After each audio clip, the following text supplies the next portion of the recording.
font l'actu et ils sont sur un GFM. 7h45, l'invité du jour. C'est un anniversaire qui est fêté durant tout ce mois de juin. Le Soudici, cette monnaie locale de l'Allier dont on avait parlé à son lancement, fête ses 5 ans. Monnaie locale, qu'est-ce que ça veut dire? À quoi ça sert finalement? Et puis quel est le but recherché sur le fond? On va en parler ce matin avec notre invité, alors qu'il y a des manifestations qui sont à venir sur tout le territoire, et notamment sur Montluçon ou à Sérilly par exemple dans les tout prochains jours. On en parle ce matin avec notre invité, donc Guillaume Mello. Bonjour. Bonjour. Vous êtes représentant du Soudici, membre de la coordination, je crois que c'est comme ça qu'on dit. On peut rappeler à nos auditeurs, peut-être qui n'auraient pas entendu parler du Soudici, qui n'étaient pas avec nous il y a 5 ans ou ces dernières années, alors chaque fois qu'on évoquait une manifestation autour du Soudici, ce que c'est tout simplement cette monnaie locale, ce que ça veut dire. Ça veut dire un outil économique en fait, pensé par des économistes il y a déjà fort longtemps, au service d'un territoire. Et alors il y a des effets très mécaniques qui font que utiliser une monnaie locale, c'est pas pareil que d'utiliser simplement de l'euro pour acheter local. C'est une remarque que des fois on nous dit: ah mais moi j'achète déjà local, donc finalement c'est pas la peine que j'utilise la monnaie locale. En fait c'est un outil de sensibilisation, ça c'est sûr, mais c'est plus que ça. Il y a des effets mécaniques qui se mettent en œuvre dès qu'on utilise une monnaie qui va ne servir qu'à circuler sur un territoire, qui peut pas être mise en banque. Et puis il y a un fonds de garantie, donc des effets un peu techniques qui se mettent en place et qui font que utiliser une monnaie locale, la somme que nous on va utiliser, si on utilise aujourd'hui dans le département, on utilise à peu près 70 000 Soudici qui sont en circulation entre nous. Exactement l'équivalent en euros se retrouve sur une banque. En l'occurrence la Nef, qui est la seule banque 100% hors spéculation qu'on a en France. Et ce montant-là, il est par la banque prêté sur le territoire pour des projets à impact social et environnemental. On va en parler parce qu'il y a des impacts concrets et des projets locaux qui ont été accompagnés sur le territoire bourbonnais. 70 000 Soudici donc qui circulent, donc 70 000 euros finalement, qui est de l'argent qui est resté sur le territoire, parce que le Soudici n'est valable que dans l'Allier, bien sûr. On va pas au-delà des frontières. C'est plutôt un bon bilan ça, quand on se retourne et qu'on se dit il y a 5 ans on est parti d'une page blanche. Oui, en fait, le Soudici se positionne dans les monnaies locales qui vont pas mal. Alors évidemment, en France, on a la plus grosse monnaie locale d'Europe qui s'appelle le SCO, qui est vraiment pour le coup quelque chose d'assez énorme. Mais il y en a qui sont beaucoup plus petites. Oui, c'est assez positif comme bilan. Après, comme beaucoup d'associations, il y a eu le temps du Covid, qui a été un moment difficile à vivre parce que forcément on pouvait plus sortir de chez nous, parce qu'on pouvait plus échanger, parce qu'on pouvait plus se rencontrer. Et le Soudici se relance là depuis 2-3 ans, avec notamment l'embauche d'un temps partiel d'une salariée qui vient aussi dynamiser la vie de l'association. Et voilà, et puis on est toujours porteur des valeurs en fait, parce que ce qu'on disait tout à l'heure sur le sens d'une monnaie locale, c'est aussi porter des valeurs.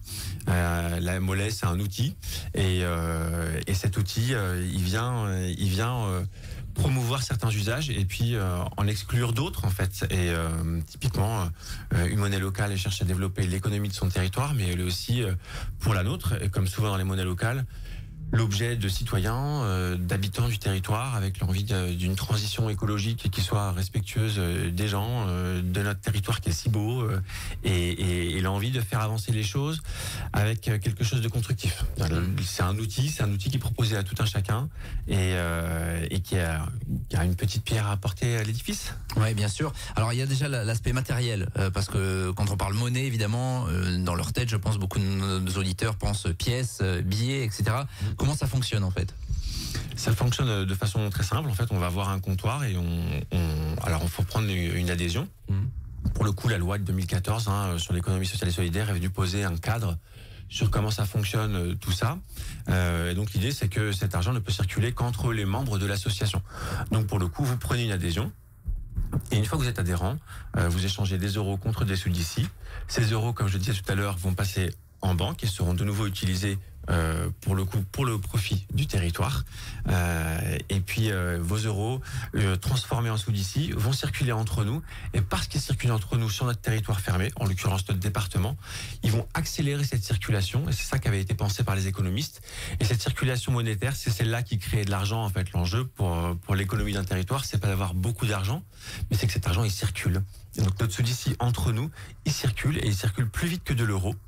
Et en faisant ça, il crée du développement économique. Oui, bien sûr. Alors, il faut qu'il y ait des commerçants qui soient adhérents, évidemment, pour que ça marche, pour qu'on puisse acheter en local avec du sous-d'ici. Aujourd'hui, il y en a combien qui sont adhérents et est-ce que c'est appelé à se développer? C'est l'espoir, bien sûr, j'imagine. Ouais, bien sûr. Une centaine de commerçants, alors des producteurs divers et variés, sur toutes les thématiques qu'on peut avoir, du plombier au maraîcher, par le thérapeute, par le fleuriste. Tout ça sont des commerces qu'on peut trouver dans le sous-d'ici aujourd'hui. Et voilà, une centaine.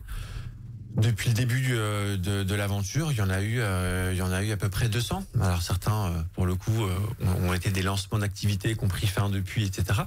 Mais c'est quelque chose qui marche pas mal, évidemment, qui a amené à se développer, ouais. Ouais, bien sûr. Alors il y a la modernité aussi, parce que j'ai vu qu'à l'occasion de l'anniversaire, vous lancez la version numérique entre guillemets du sous-d'ici. C'est vrai qu'aujourd'hui, de plus en plus, on paye avec son téléphone ou des choses comme ça. Ça va être possible, moderne aussi le sous-d'ici. C'est possible maintenant. Comment ça marche? Expliquez-nous. Là encore, c'est extrêmement simple. C'est important pour nous pour que ce soit simple. Donc, on n'a pas créé une appli spécifique. En fait, dès qu'on devient adhérent à l'association, pour les besoins de la gestion de la monnaie, on a un compte en fait qui est créé. Mais comme tous les comptes qu'on a tout un chacun sur tous les commerces ou les administrations qu'on peut avoir. Donc, on a un compte à notre nom. Et si on veut utiliser du numérique, on se connecte à ce compte et à partir de ce compte, on achète, en fait, on échange de l'euro contre du sous-d'ici, ça passe par Hello Asso. C'est extrêmement simple. Et une fois que j'ai mon compte qui a été chargé, donc si j'ai changé 30 ou 100 sous-d'ici, et bien après, si je veux payer un commerçant, j'ai juste à noter mon nom, hop, et je paye tel commerçant, et voilà, c'est marqué, c'est fait, le transfert est fait, c'est sécurisé, ça passe par aucune banque. C'est parfaitement légal et ça simplifie, ça fluidifie les échanges. C'est effectivement la possibilité pour ceux qui aiment utiliser l'outil du téléphone pour leurs échanges de pouvoir le faire en gardant les valeurs qui sont celles du sous-d'ici. Bon, vous le disiez, l'objectif c'est aussi de pouvoir financer ou aider au financement de certains projets grâce à ce cercle vertueux un petit peu. Je crois par exemple que vous avez aidé un projet à Besnay, c'est ça? Tout à fait, ouais. Mais il est un peu emblématique parce que en fait Besnay, donc dans le sud du département, a vu l'épicerie fermer et ce sont les habitants, comme ça arrive assez souvent finalement, ce sont les habitants qui se lèvent, prennent en main l'initiative pour dire mais non, on a vraiment besoin d'avoir ce commerce-là dans notre village et ils ont monté une épicerie associative qui a cherché des financements. Et puis les banques suivent ou pas en fait. Et là en l'occurrence elles suivaient pas. Et il y en a une qui a suivi, c'était la Nef, donc la banque dont on parlait tout à l'heure, la banque où le sous-d'ici a décidé de mettre son fonds de garantie. Et donc ils ont obtenu un prêt bancaire par la Nef. Et voilà, donc c'est l'exemple type du double effet de l'utilisation d'une monnaie locale qui fait qu'il y a cet argent qui circule entre nous, qui crée du développement économique, mais il y a aussi notre fonds de garantie qui peut être utile sur notre territoire ou les territoires limitrophes pour des projets comme ceux-là qui ont vraiment du sens. 5 ans donc pour le sous-d'ici, un anniversaire qui est célébré. Donc il y a une série de rendez-vous durant tout ce mois de juin. Le premier pour le territoire là localement, ça aura lieu samedi à la médiathèque. Pour ceux qui veulent en savoir plus, ça va être l'occasion d'échanger en fait, c'est ça, à la médiathèque Boris Vian, je précise évidemment. Ce sera à Font-Bouillant. À Font-Bouillant, pardon. Ouais, voilà, je me trompe. À Font-Bouillant à 15h samedi. L'idée c'est qu'on se prenne un temps pour aller plus loin sur qu'est-ce qui se passe avec une monnaie, comment ça marche, et puis souvent aussi se redire un certain nombre d'informations qu'on n'a pas forcément en tête. Par exemple, l'argent qui circule aujourd'hui dans le monde, à 95%, il sert à la spéculation. Et c'est tellement loin de notre réalité à nous, à tout un chacun, qu'on se rend pas compte qu'en fait on vit dans un monde de la finance et on n'est pas forcément d'accord en fait avec ça. On peut l'être, pourquoi pas, mais on n'est pas forcément au courant de tout ça. Donc l'idée c'est que pendant 1 heure et demie, on fait des animations, on discute de tout ça, on voit un peu, on fait un petit bilan de ce qu'on sait et puis ça nous permet de nous positionner en fait en ayant les informations. Donc ça sera samedi à 15h à la médiathèque de Font-Bouillant. Je m'excuse pour l'erreur, donc ça sera pour samedi. Il y aura d'autres rendez-vous, notamment à la ferme du Rutin à Séry la semaine suivante, le 15 juin. Exactement. Là, pour le coup, on va faire ça avec plein de partenaires. On va avoir la Vélorussion, qui est une association qui vient de se créer, qui réutilise et propose la réparation de vélos. On va avoir la SAS, voilà le Soleil, qui vient de témoigner d'un projet de panneaux photovoltaïques qui a eu lieu dans le Gard qui a été fait par des citoyens, par un collectif de citoyens. On va avoir les cigales qui sont un moyen de financement alternatif sans passer par les banques, mais là encore citoyens. On va avoir comme ça Hérisson Nature, une petite asso qui s'est créée il y a 2-3 ans à Hérisson. On va avoir plein d'initiatives qui sont vraiment pertinentes, vraiment intéressantes. La journée avec pour thématique les outils de la transition, c'est-à-dire comment est-ce qu'aujourd'hui on a déjà les outils pour faire les choses différemment, plus porteuse de sens, et puis en créant du lien entre nous, en fait, qu'on soit pas dépendant d'initiatives extérieures, mais qu'on puisse nous-mêmes mettre en place des projets qui nous tiennent à cœur.